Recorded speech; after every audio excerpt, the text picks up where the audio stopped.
నమస్కారం వార్తలకు స్వాగతం. ముందుగా ముఖ్యాంశాలు. ఏపీ విద్యాశాఖ మంత్రి బొత్స సత్యనారాయణ ప్రెస్ మీట్, పలు అంశాలపై వివరణ.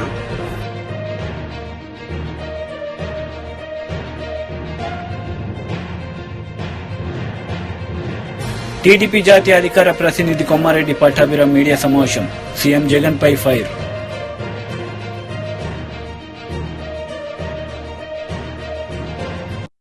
రాష్ట్ర ప్రభుత్వ నిబంధనలు తుంగలో తొక్కుతూ ప్రైవేట్ కళాశాలలు ఇష్టారాజ్యంగా సెలవు రోజుల్లో తరగతులు నిర్వహించడం దుర్మార్గమైన చర్య అని ఎస్ఎఫ్ఐ తెలంగాణ రాష్ట్ర కమిటీ సభ్యులు రమేష్ తీవ్రస్థాయి విరుచుకుపడ్డారు.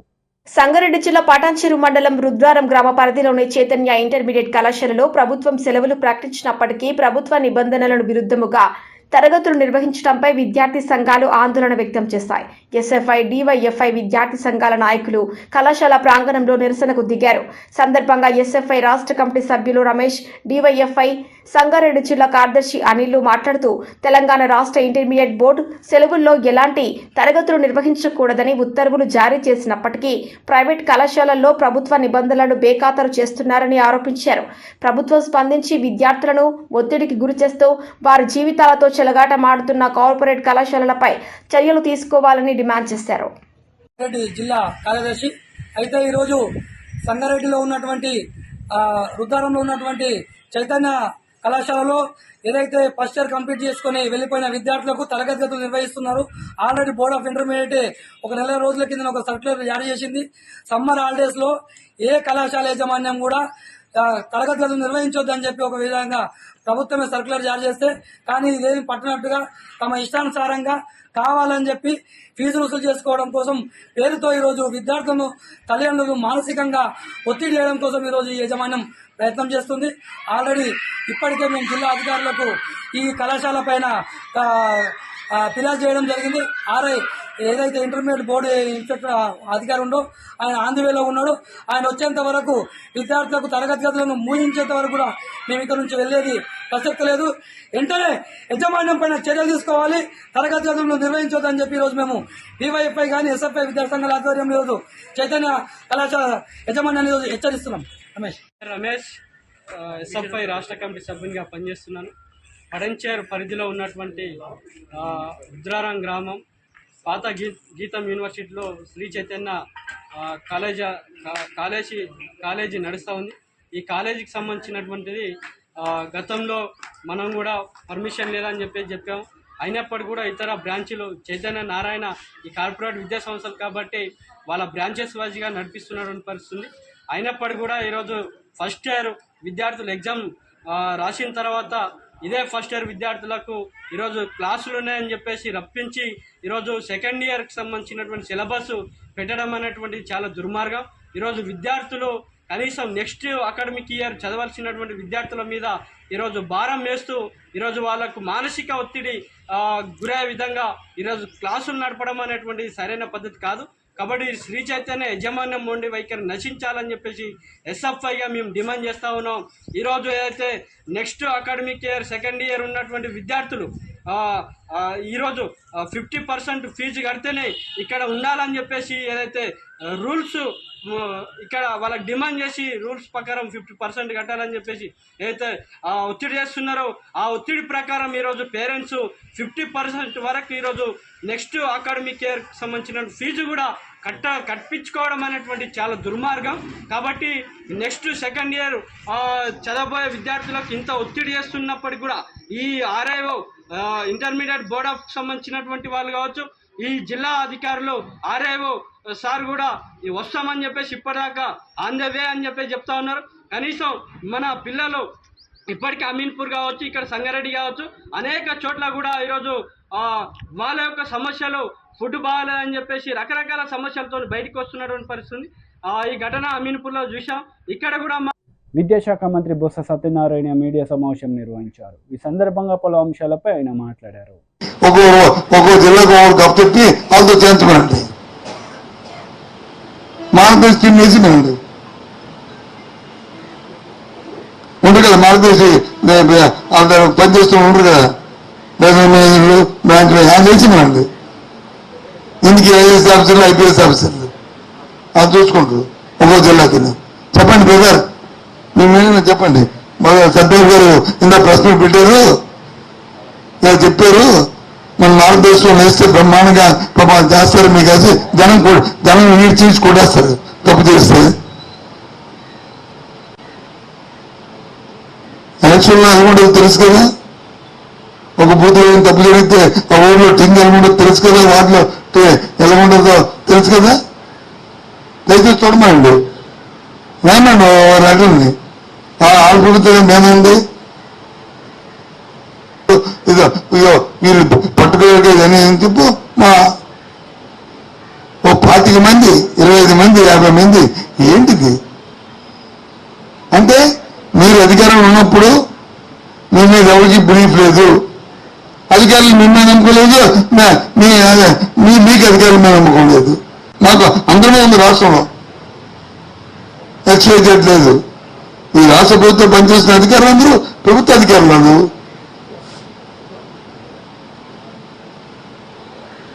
ఒక విషయాన్ని దయచేసి ఇప్పుడు గవర్నమెంట్ ఇది సందర్భమైన సమయం కాకపోయినా ఒక నిమిషం టైం తీసుకుంటాను ఎక్కువ. నేను మొదలుగా మంత్రి క్యాబినెట్లోకి మొదటి క్యాబినెట్ మీటింగ్ గౌరవ రాజశేఖర మంత్రివర్గంలో అప్పుడు వెళ్ళి కూర్చున్నా. సెక్రటరీ సిఎస్ చెప్పారు, ఓ ప్రెజెంటేషన్ ఇస్తున్నాం చూడండి మీ అందరని. ఏంటా ప్రెజెంటేషను? అప్పుడు జలయజ్ఞం 40 లక్షల ఎకరాలకి సముద్రంలో టీఎంసీ వాటర్ వచ్చి వృధాగా పోతుంది, దాని అంతటినూ మీరు దీనికి ఏ రకంగా దాన్ని యూటిలైజ్ చేసుకోవచ్చు, 20 లక్షల ఎకరాన్ని అలాగే పండించుకోవచ్చు అనేది ఈ జలయజ్ఞం ప్రాజెక్టులో ఆరోజు చేశారు. అందులో వచ్చి ఇవన్నీ ప్రాణేశ్వర, ఈ పోలవరము, మన తోటపల్లి అన్నీ ఉన్నాయి చూపెట్టారు. అది ప్రెసిడెంట్ ఏంటంటే దివాకర్ రెడ్డి గారు మంత్రి, ఆయన కూడా క్యాబినెట్, ఆయన ఒకటే క్వశ్చన్ వేస్తాడండి, ఏం సార్ మీరు మొన్న కూడా చీఫ్ సెక్రటరీ కదా చంద్రబాబు నాయుడు దగ్గర, మరి మీరు ఆయనకి ఎందుకు ఈ సజెషన్ ఇవ్వలేదు? మీరు ఇచ్చి ఆ ప్రాజెక్ట్ కట్టించుంటే ఈ పాటికి బ్రహ్మాండం ఉండేది కదా. 180% మంది వ్యవసాయం ఆధారపడిన మన రైతులందరికీ బ్రహ్మాండంగా పంట ప్రొడక్టివిటీ పెరిగేది కదా, రైతాంగం బాగుండేది కదా అని అడిగాడు. సిఎస్ మోహన్ గారు చెప్పారు, మంచి క్వశ్చన్ ఇస్తారు సార్, సబ్మిషన్ సార్ నాకు 1 minute టైం ఇవ్వండి ముఖ్యమంత్రిని అడిగి చెప్పాడు. సార్ ప్రజాస్వామ్యంలో ప్రతి 5 సంవత్సరాలకు ఎన్నికలు జరుగుతుంటాయి. ఈ డెమోక్రసీలో 5 సంవత్సరాలు ఎన్నికలు జరిగిన ప్రజల ఆకాంక్షతో ప్రభుత్వాలు వస్తాయి. మీరు ప్రజలకు ఎన్నో వాగ్దానాలు చేస్తారు, దాంతో పాటు మీ ఆస్పిరేషన్స్ ఉంటాయి, ఈ రకంగా చేస్తే బాగుంటుంది, ఈ రకంగా చేస్తే బాగుంటుంది. ఆ విషయాలు మాకు మీరు చెప్తారు, మొత్తం షేర్ చేసుకుంటారు. మేము వాటికి రాజ్యాంగబద్ధంగా చట్టబద్ధంగా దానికి వచ్చి ప్లాన్ తయారు చేసి మీకు ఇస్తాం. రాజ్యాంగాన్ని కానీ చట్టాన్ని కానీ డీవోట్ అవ్వకుండా ఇస్తాం. ఏ చట్టం కూడా రాజ్యాంగ స్ఫూర్తితో ఉండాలి, చేస్తాం తప్ప మా ఆలోచన మాకు ఉండదు. కాబట్టి ఆ రోజు ఉన్న చంద్రబాబు నాయుడు ఈ ట్యాంక్ బండ్ ఎలా బాగు చేయాలా,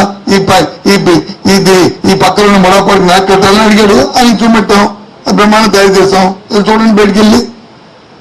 ఇవాళ రాజశేఖర గారు వచ్చారు, మాకు అలా కాదు, మాకు వ్యవసాయం మీద మాకు ప్రత్యేక ఫోకస్, మాకు ఈ నీరు వదిలిపోతుందని మనం చదువుతున్నాం, తెలుసుకుంటున్నాము, మరి దీన్ని ఏ విధంగా రావచ్చు ఆయన అడిగాడు, దానికి యాక్సిడెంట్ అయితే ఇచ్చాం.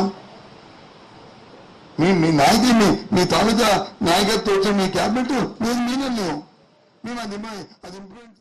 టీడీపీ జాతీయ అధికార ప్రతినిధి కొమ్మారెడ్డి పట్టాభిరా మీడియా సమావేశం నిర్వహించారు. ఈ సందర్భంగా సీఎం జగన్ పై విరుచుకుపడ్డారు. తప్పుడు డాక్యుమెంట్లు మాత్రమే ఇరుక్కుపోతాయా జెరాక్స్ మెషిన్లలో? ఎవడి చెవిలో పూలు పెడతా ఉన్నారు సార్ మీరు? ఇవాళ అడ్డంగా దొరికిపోయి దానిని కప్పిపుచ్చుకోవడానికి ఇటువంటి హాస్యాస్పదమైనటువంటి వివరణలు ఇస్తారా? ఒక్కసారి ఆలోచించండి రాష్ట్ర ప్రజలు కూడా. సిట్ కార్యాలయంలో అంటండి వేరే ఏ కాగితాలు ఇరుక్కుపోవంట, ప్రింటర్లలో కానీ జెరాక్స్ మెషిన్లలో కానీ వేరే ఇంకా ఏ కాగితాలు ఇరుక్కుపోవంట. కేవలం చంద్రబాబు నాయుడు గారి పైన, హెరిటేజ్ పైన, మా లోకేష్ బాబు గారి పైన లేదంటే మా పార్టీ నాయకులపైన పెట్టినటువంటి తప్పుడు కేసులకు సంబంధించినటువంటి కాగితాలు మాత్రమే ఇరుక్కుపోతాయి. ఏమన్నా కొద్దిగా ఉండాలి మీకు కామన్ సెన్స్.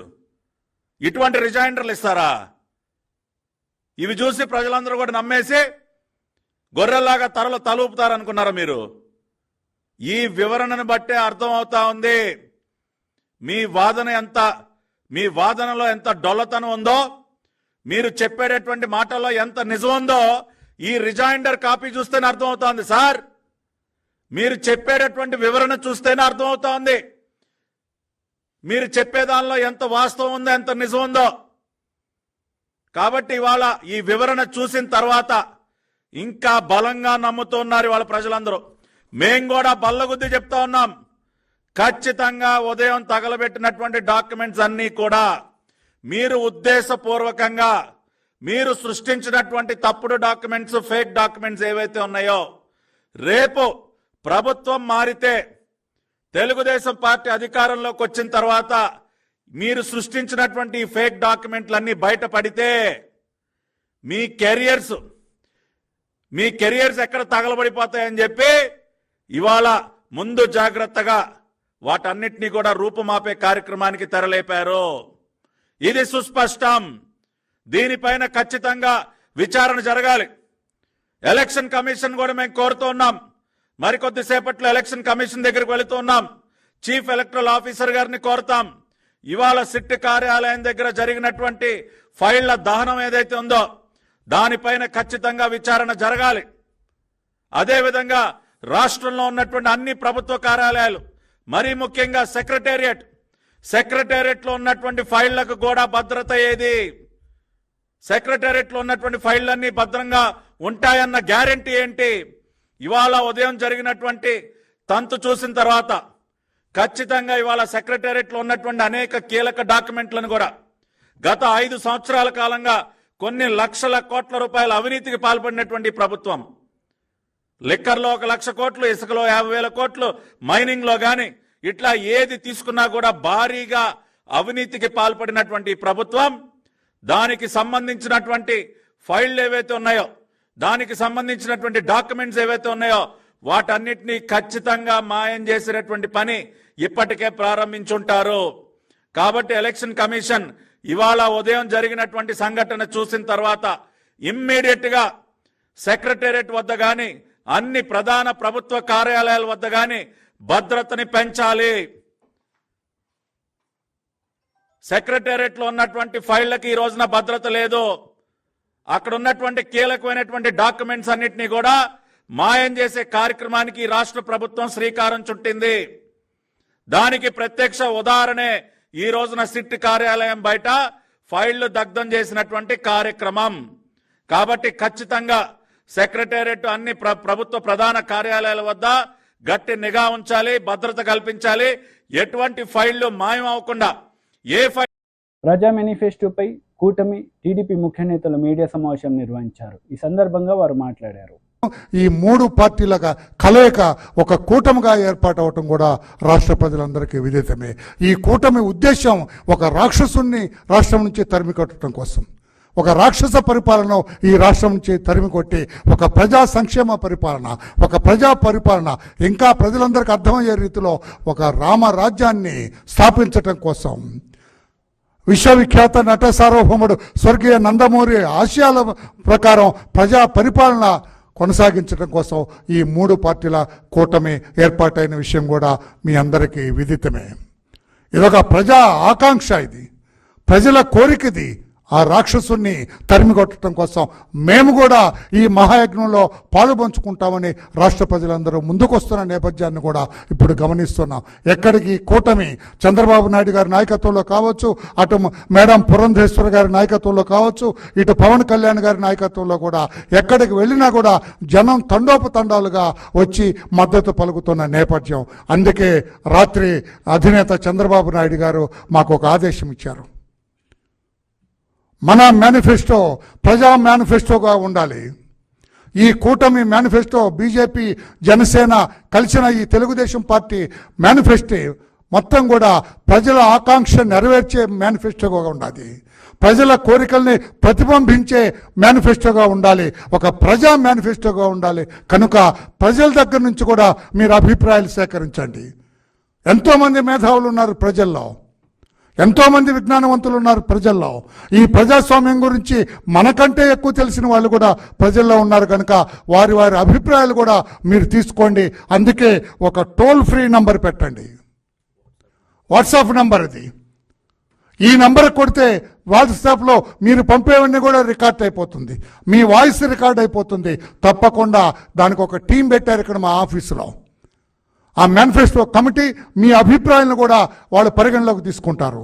అది ఏదైనా ప్రజా ఆమోదమైన అభిప్రాయం, ప్రజలకు ఉపయోగపడే అభిప్రాయం, ప్రజా మేనిఫెస్టోకి ఉపయోగపడే అభిప్రాయాన్ని మీరు వ్యక్తం చేసినట్లయితే దాన్ని అత్యంత గౌరవంగా స్వీకరించడం జరుగుతుందని చెప్పి కూడా తెలియజేస్తూ, అటువంటి ఎక్కడా లేదు భారతదేశంలో. ఈనాడు ఈ కూటమి ఈ రోజున మిమ్మల్ని కోరుతూ ఉన్నది, ప్రజల్ని భాగస్వాములు చేస్తూ ఉన్నది. ప్రజలందరూ కూడా ఇందులో ఇన్వాల్వ్ అవ్వాలి. సెలెక్ట్ చేసుకుని ఎన్నుకున్న తర్వాత ఒక ప్రభుత్వాన్ని ఏర్పాటు చేసి ప్రజలకి ఏది మంచి, ప్రజలకి ఏది అవసరం అని ఆలోచించి చేసేదే ప్రజాస్వామ్యంలో ఒక ప్రజాప్రభుత్వం అవుతుంది. ప్రస్తుతం ఆంధ్ర రాష్ట్రంలో పెద్దలు చెప్పినట్లుగా ఒక రాక్షస క్రీడలాగా ఒక రాక్షస ప్రభుత్వం నడుస్తూ ఉంది. కనుకనే ఈ రాష్ట్రాన్ని రక్షించుకోవాలనే ఆలోచనతో 3 పార్టీల పెద్దలు కూడా ఒక నిర్ణయం తీసుకుని రేపు 24 ఎలక్షన్కి రాబోవడం జరుగుతుంది. దీనికి గాను ప్రజల చేత ఎన్నుకోబడినటువంటి ప్రభుత్వం ప్రజల కోసమే పనిచేయాలి అనే ఒక ఆలోచనతో ప్రజలకి ఏది అవసరమో ఆ పనులు చేయటం కోసం అని చెప్పేసి ఒక మంచి ఆలోచనతో ఇవాళ మా కూటమి ప్రజా మేనిఫెస్టో అని ఒక వాట్సాప్ నెంబర్ ఒకటి రిలీజ్ చేస్తూ ప్రజల నుంచి వచ్చినటువంటి అత్యధిక శాతం ఏదైతే ఉంటుందో దానినే మేము మేనిఫెస్టోలాగా చేసి మళ్ళా తిరిగి ప్రజలకు మంచి చేయాలనే ఒక మంచి ఆలోచనతో ఇవాళ మా పార్టీ పెద్దలు తీసుకున్నటువంటి నిర్ణయాన్ని ఇవాళ మేమందరం కూడా ఇక్కడ ప్రజలకి వివరించడం జరుగుతుంది, తెలియపరచడం జరుగుతుంది. కనుక ప్రజలందరూ కూడా రాష్ట్ర వ్యాప్తంగా ఉన్నటువంటి వాళ్ళు మీ యొక్క ఆలోచనల్ని ఈ వాట్సాప్ నెంబర్కి మీరు పంపించినట్లయితే దీంట్లో అత్యధిక శాతం తీసుకుని ఖచ్చితంగా మా పెద్దలు కూడా, పార్టీ పెద్దలు కూడా కూర్చుని అవి తిరిగి మళ్ళా మీకు మంచి చేయడానికి ఆలోచన చేస్తామని చెప్పేసి ప్రజలందరికీ తెలియపరుస్తూ, ప్రజలందరూ కూడా ఈ యొక్క యజ్ఞంలో భాగస్వాములు అవ్వాలని చెప్పేసి అందరినీ కూడా కోరుకుంటూ, జై జనసేన, జై తెలుగుదేశం, జై బీజేపీ, జై హింద్. ఆంధ్రప్రదేశ్ తోటే అనేటటువంటి మాటని సుస్పష్టం చేశారు. డబుల్ ఇంజిన్ సర్కార్, కేంద్రంలో మోడీ గారు, రాష్ట్రంలో నారా చంద్రబాబు నాయుడు గారు ప్రభుత్వంలోకి వచ్చి ఏదైతే అభివృద్ధికి వెనకబడిపోయి అరాచక విధ్వంసకర పాలన జరుగుతుందో, ఒక నరకాసురుడు, ఒక రావణాసురుడు, ఒక దుర్యోధనను తలపించేటటువంటి పాలన చేస్తున్నటువంటి జగన్మోహన్ రెడ్డి గారి యొక్క పాలనని చరమగీతం పాడేటటువంటి విధంగా ప్రజారంజకమైనటువంటి సంక్షేమ అభివృద్ధి జోడెద్దుల యొక్క ఫలాలతోటి ఈ రాష్ట్రాన్ని అభివృద్ధి పదంలోకి ముందుకు తీసుకెళ్లాలి అనేటటువంటి భావనను వ్యక్తపరచడం జరిగింది. దానిలో భాగంగా ఇవాళ ప్రజల యొక్క సమస్యలు, ప్రజల యొక్క బాధలు ఏ అయితే ఉన్నాయో వాటిని ప్రజల వద్దకే వెళ్ళి ప్రజల దగ్గర నుంచి ఆ సమాచారాన్ని సేకరించి ప్రజలకి కావాల్సినటువంటి వాస్తవ అవసరాలు ఏవైతే ఉన్నాయో వాటన్నిటిని తీర్చడానికి ఈ యొక్క కార్యాచరణ తీసుకున్నట్టు మాకైతే అర్థమవుతా ఉంది. ఇందులో ప్రతి ఒక్కరూ కూడా ఆంధ్రప్రదేశ్లో ఉన్నటువంటి పౌరులందరూ కూడా మమేకం అవ్వాలి. ఏదైతే పదే పదే విశ్వసనీయత అని చెప్పేటటువంటి విద్రోహకమైనటువంటి విశ్వాసఘాతకానికి ట్రేడ్ మార్క్ అయినటువంటి జగన్మోహన్ రెడ్డికి బుద్ధి వచ్చేటటువంటి విధంగా రాబోయే ఎన్నికల్లో ప్రజలందరూ కూడా ఆశీర్వదించాలని. సిద్దిపేటలో బీఆర్ఎస్ పార్టీ యూత్ మీటింగ్ నిర్వహించారు. ఈ యూత్ మీటింగ్కి మాజీ మంత్రి హరీష్ రావు హాజరయ్యారు. ఈ సందర్భంగా ఆయన మాట్లాడారు.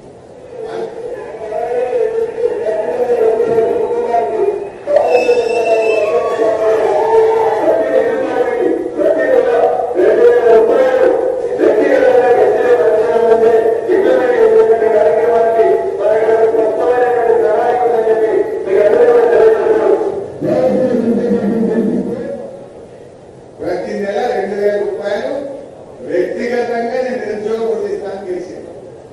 ప్రతి రైతుకు 2 రెట్లు ఒక బండి ఇస్తాను. టెక్స్టైల్ పార్క్ అన్నాడు, రైలు అన్నాడు, చాలా చెప్పి ఒక్కటన్నా చేసిందా? మరి ఇటువంటి వ్యక్తి ఎంపీగా గెలవాలా? రేపు మనకు న్యాయం చేయగలుగుతాడా? అందుకే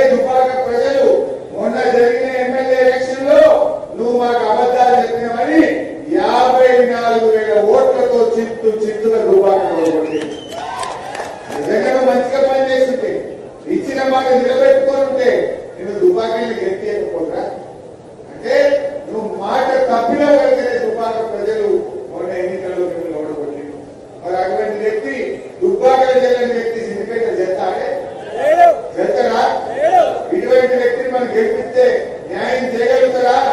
దయచేసి చర్చ పెట్టాలి. అయినా బీజేపీ ఏమిచ్చిందే, విదేశాల్లో నల్లధనం చేస్తాం, 15 లక్షలు ఇస్తామన్నారు. పట్టాలి. ఉద్యోగాలు వచ్చినాయి, మరి రఘునందన్ గారు చెప్పిన ఒక్క మాట అమలైనాదే. ఇవన్నీ కూడా మీ కళ్ళ ముందు ఉన్నాయి. అందువల్ల నేను మా యువత విద్యార్థులతో నేను కోరేది ఒకటి, వాళ్ళు నేను మీ ఊర్లలో ఎన్ని దేవాలయాలు కట్టించినా మీకు తెలియదా? మీ ఊరు అడగండి, పెద్దమ్మ తల్లి దేవాలయం కానీ, ఎల్లమ్మ తల్లి కానీ, బీడప్ప దేవుడు కానీ, మాకాలమ్మ దేవుడు కానీ, చౌడాలమ్మ గారు కానీ, ఏ గుడికైనా ఎప్పుడన్నా పోతే అడిషనల్ కాదని ఒక్కసారి మీ అమ్మ ప్రతి ఊర్లో తక్కువ 8-10 గుళ్ళు ఇలా నేను సహాయం అందించి ఇలా దేవాలయాలు కోనాయపల్లి అద్భుతంగా వెంకటేశ్వర స్వామి ఆలయం కట్టించారు. ఎంత అద్భుతంగా కట్టించామో మీకు తెలుసు. అట్లా నర్మికలో లక్ష్మీనరసింహ స్వామి ఆలయం కానీ, మన సీతమడకలో ఆంజనేయ స్వామి ఆలయం కానీ, ఇప్పుడు కోమటి చెరువు పక్కన కూడా టీటీడీ నిధులతో అద్భుతమైన వెంకటేశ్వర స్వామి గుడి కోసం కూడా మనం ప్రయత్నం చేస్తాం. ఎన్నో కార్యక్రమాలు చేస్తాం. దేవుడు అందరి వాడు అంతే తప్ప దేవుడు పేరుందే కాదు. మరి ఏం చేసింది టీఆర్ఎస్ పార్టీ అంటే మీరు ఎవరైనా చెప్పగలుగుతారు. సిద్దిపేట జిల్లా అయిందంటే కేసీఆర్ వల్ల, సిద్దిపేట రైలు వచ్చిందంటే కేసీఆర్ వల్ల, టీఆర్ఎస్ పార్టీ వల్ల, సిద్దిపేట గోదావరి జలాలు వచ్చినాయి, రంగనాయక సాగర్ రిజర్వాయర్ అయిందంటే టీఆర్ఎస్ పార్టీ వల్ల. ఇలా కాంగ్రెస్ వాళ్ళు బీజేపీ వాళ్ళు మీరు చేసిన ఒక మంచి పని చెప్పేటప్పుడు చెప్తారా? ఏం చేసిండ్రు? పెట్రోల్ డీజిల్ ధర పెంచిండ్రు, గ్యాస్ సిలిండర్ ధర పెంచిండ్రు, రూపాయి విలువ పడిపోయింది, నిరుద్యోగం పెరిగింది. ఇది తప్ప మీరు చేసింది ఏంటి అని అడుగుతారు. టీఆర్ఎస్ ఏం చేసింది అంటే ఇలా రైతు బంధు ఇచ్చింది, రైతు బీమా ఇచ్చింది, ఇంటింటికి కాలువలు ఇచ్చింది, ప్రాజెక్టు కట్టి కాలువల కింద నీళ్లు ఇచ్చింది, కళ్యాణ లక్ష్మి ఇచ్చింది, కేసీఆర్ కిట్ ఇచ్చింది, ప్రతి జిల్లాకు ప్రభుత్వ మెడికల్ కాలేజీ పెట్టింది. కానీ వాళ్ళు చేసింది సోషల్ మీడియాలో రేపు ప్రచారం చేయడం, గోవల్ ప్రచారం చేయడం, విషపూరితమైన అబద్ధాలు చెప్పడం. ఇది తప్ప నిజంగా జరిగింది ఏంటని అడుగుతాం. నిందియాలు కొత్తగా పెట్టిండు, జిల్లాలకు తక్కువ చేస్తారు. జిల్లాలు ఎక్కువైనాయి, 33 జిల్లాలు అయినాయి, వీటిని తక్కువ చేస్తాము అని స్టార్ట్ చేసాం. అంటే సిద్దిపేట జిల్లా పోవాలన్నా మళ్ళా సంగతికి పోదామా? మనం పోదామా? మరి జిల్లాలు రద్దు చేస్తానన్న రేవంత్ రెడ్డికి మనం బుద్ధి చెప్పాలా వద్దా? జిల్లాలు రద్దు చేస్తాను. అందువల్ల రేవంత్ రెడ్డి గారు మా సిద్దిపేట జిల్లా మొత్తం నీకు కర్రు కాల్చి నోటికాడ బుక్కలెక్క కొట్టాంటున్నావు, మా జిల్లాను రద్దు చేస్తా అంటున్నావు. మరి మా సిద్దిపేటలో ఎందుకు ఓటేయాలని మనం అడగాలా వద్దా? ఇలా మెదక్ జిల్లా చేసిండు కేసీఆర్, సంగారెడ్డి జిల్లా చేసిండు, సిద్దిపేట జిల్లా చేసి అందరి ఆకాంక్షని నిజం చేసిండు, పరిపాలన దగ్గరగా తెచ్చిండు. నువ్వు ఉన్నదానికి ఖరాబ్ చేసింది. నీకు నీతి నిజాయితీ ఉంటే ఇంకా నువ్వు మాకంటే మంచిగా పనిచేయి. నువ్వు ఆనాడు ఏమన్నావు? 10,000 రైతు బంధు కేసీఆర్ ఇచ్చింది, నేనంటే 15,000 ఇస్తాను. ఇక్కడ ఇచ్చి మాట్లాడు. వాట్లకు 500 బోనస్ ఇస్తాను. వచ్చిన అది బోనస్ దూకిపోయి బోనస్ కూడా వడ్ల బోనస్. ఇప్పుడు యాసంగి వడ్ల BRS leader Manya Krishna press meet నిర్వహించారు. ఈ సందర్భంగా పలు అంశాలపై ఆయన మాట్లాడారు. ఇది రాస్తున్న పత్రికలు 10 లక్షల కాన్వర్జేషన్స్ ఫోన్ ట్యాపింగ్ చేసిండ్రు అని ఇది ఆరోపణ వేసారు. అంటే 10 లక్షల కోసం మళ్ళా ఏమని ఆరోపణ? దీనికోసం వార్ రూమ్స్ ఏర్పాటు చేసిర్రంట. 200 మీటర్స్ రేడియస్లో ఇదేదో ఎక్విప్మెంట్ పెట్టుకుంటేనంట ఈ 10 లక్షల ఫోన్లు అయితే అంట. అంటే మరి 10 లక్షల ఫోన్లు మీరు అంటున్నట్టు రాజకీయ నాయకులది, వ్యాపారవేత్తలది, హవాలా ఆపరేటర్లది, సినీతార్లది ఇవన్నీ చేసిర్రంటే మరి 10 లక్షల ఆఫీసులను కూడా కిరాయికి తీసుకోవాలి కదా. మరి సీజ్ చేసిర్రా? ఎన్ని ఆఫీసులను సీజ్ చేసిర్రు? 200 మీటర్ల రేడియస్లో పెట్టి చేయాలి అని అంటే మీరు అంటున్నట్టు 10 లక్షల ఫోన్ కాన్వర్జేషన్స్ అంటే మరి 10 లక్షల ఆఫీసులను సీజ్ చేసిండ్రా? ఇష్టం వచ్చినట్టు ఆరోపణ ఇది. ఇక ఈ స్క్రిప్ట్ని రాహుల్ గాంధీ గారికి అందించారు. అయితే మేము ఏమంటున్నామంటే రాహుల్ గాంధీ గారు చాలా పెద్ద సెల్ఫ్ గోల్ చేశారు. రాహుల్ గాంధీ గారు కేసీఆర్ గారిని జైల్లో వేద్దామనే ప్రయత్నం చేస్తారు కదా. ఫస్ట్ జైలు వేయాలంటే పాపం మరి ఈ పెద్ద మనిషిని జైలు వేయాలి. ఎవరో కాదు, రాహుల్ గాంధీ గారు ఎంపీగా ఉన్నప్పుడు సోనియా గాంధీ గారు యూపీఏ చైర్పర్సన్గా ఉన్నప్పుడు గౌరవనీయులు మాజీ ప్రధానమంత్రి మన్మోహన్ సింగ్ గారు ప్రధాని హోదాలో ఇచ్చిన స్టేట్మెంట్ ఇది. I'm aware of corporates nervous but phone tapping needed. Phone tapping అవసరం అని చెప్పింది. వ్యాపారవేత్తలు భయపడుతున్నారు, కార్పొరేట్స్ భయపడుతున్నారు, కానీ ఫోన్ ట్యాపింగ్ అవసరం అని చెప్పింది అయ్యా రాహుల్ గాంధీ, మీ నాయకుడు ప్రధాని, అప్పటి ప్రధాని మన్మోహన్ సింగ్ గారు. చేసిర్రా విచారణ మన్మోహన్ సింగ్ గారిని? చేసిర్రా ఇట్లా బద్నాం మన్మోహన్ సింగ్ గారిని? మాట్లాడిర్రా బహిరంగ సభలలో మన్మోహన్ సింగ్ గారి మీద? నడిపించిర్రా ఇట్లా ఓటీటీ సిరీస్ మన్మోహన్ సింగ్ గారి మీద? PM backs Prime Minister backs phone tapping, says in national interest. ఇది మన్మోహన్ సింగ్ గారి స్టేట్మెంట్. ఇది మేము ఇది చెప్తే రేవంత్ రెడ్డి గారు మళ్ళీ కేసులు వేస్తారు మా మీద, మా ఫోన్లు సీజ్ చేయించుడు కేసులు వేస్తారు, ఏమో పత్రికలు రాసినాయి ఆర్టికల్లు చూపిస్తారు అనేసి అంటారు కదా. అందుకే ఇవ్వండి వీడియో వినండి. మన్మోహన్ సింగ్ గారు ఎట్లా ఫోన్ ట్యాపింగ్ అవసరము ఈ దేశానికి ప్రధానమంత్రి హోదాలో మన్మోహన్ సింగ్ గారు ఏం మాట్లాడారో వినండి.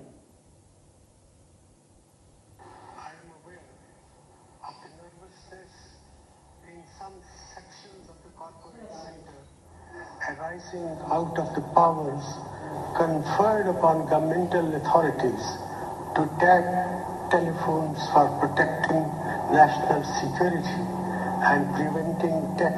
While these powers are needed in the world that we live in, they have to be exercised with utmost care and under well-defined rules, procedures and mechanisms so that they are not misused. We must also look for solutions through technology to prevent access of telephone conversation to systems outside the institutional framework of government. Legal mechanisms already exist and they are in place. వార్తలు ముగించే ముందు ముఖ్యాంశాలు మరోసారి. AP విద్యాశాఖ మంత్రి Botsa Satyanarayana press meet, పలు అంశాలపై వివరణ.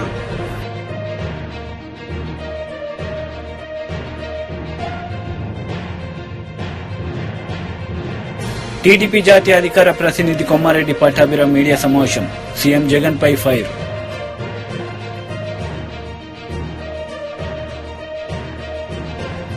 ఈ వార్తలు ఇంతటితో సమాప్తం. తిరిగి ప్రసారమయ్యే వార్తల్లో మళ్ళీ కలుద్దాం. అంతవరకు సెలవు. నమస్తే.